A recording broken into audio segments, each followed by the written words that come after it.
We gather with a sense of excitement because then we know there's a test and we're ready for the test. It's a test of Texas' future. You see, in Rick Perry's Texas, it is every man for himself. In Rick Perry's Texas, it's the special interest, not the public interest, that calls the shots.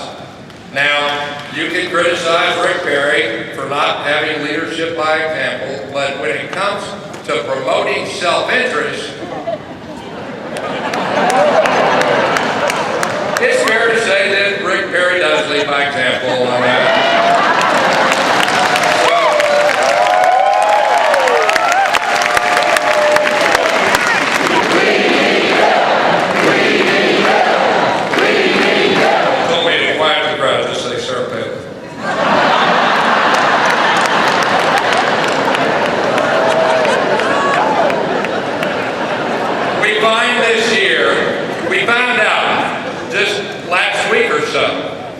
That Rick Perry, listen to this,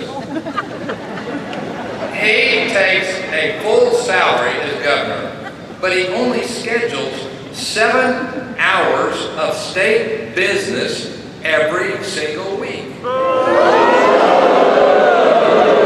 how are you going to explain that to teachers and state troopers and so many others who are being asked to do more for less? Well, the explanation is pretty simple. Rick Perry's in it for himself, right?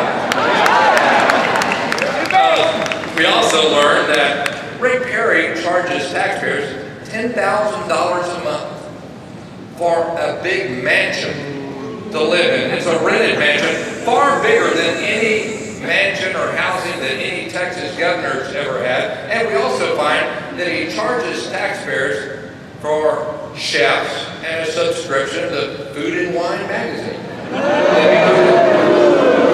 that right? Food? Ooh la la. Now, how can you explain that to taxpayers when there's an $18 billion budget shortfall because he's managed Texas so that we're spending beyond our means? Well, there's a simple explanation for that. And you'll get this explanation as we go along. Simple. Rick Perry's in it for himself, right? Can you all say that? Rick Perry's in it for himself. You know, Rick Perry accepted more stimulus funds than any other governor except the governors of California and New York. He did. And since he's been governor, the fastest growing source of state revenues has been federal funding. Yet we find that Rick Perry has time to write a new book. Have you heard about this? He says he's writing a new book called Fed Up, about states' rights. Fed Up. Now you tell me that he has time to write a book about states' rights while he's taking a record amount of federal dollars when he hasn't even had time to write a state budget that adds up? How can you explain that? The explanation is simple. Rick Perry's in it for himself. Now, many here may remember, now you'd have to go back a ways in these conventions, that Rick Perry showed up at one of these conventions the year that he was the statewide chairman of Al Gore's first presidential race.